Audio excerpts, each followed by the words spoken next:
হলুদ রংটা বড্ড বিবর্ণ, মাঠে ছন্দ নেই, গ্যালারিতে সাম্বা নৃত্য রূপ নিয়েছে দীর্ঘশ্বাসে।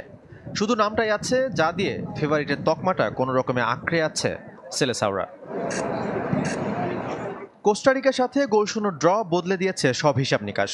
শিরোপা তো বহু দূরের পথ, কোয়ার্টার ফাইনাল খেলাই যেন এখন কঠিন। তাই প্যারাগুয়ের বিপক্ষে অতি সতর্ক 2019 চ্যাম্পিয়নরা। কোচ দরিভাল জুনিয়রও যথেষ্ট চাপে আছেন। তার অধীনে ব্রাজিল কোনো ম্যাচ না হারলেও জয় মাত্র 2টিতে, বাকি 3টি ড্র।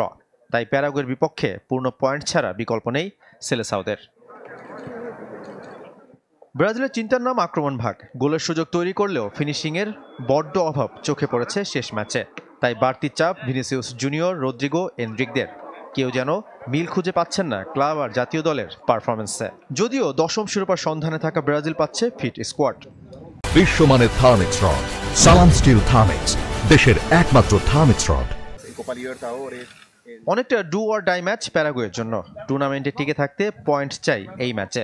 তবে গুস্তাভো ভিলাস্কুয়েস, আন্দ্রেস কুবাসদের হলুদ কার্ড চিন্তার কারণ। সঙ্গে সাম্প্রতিক পারফরমেন্সেও অনেক পিছিয়ে লা আলবিরোহা।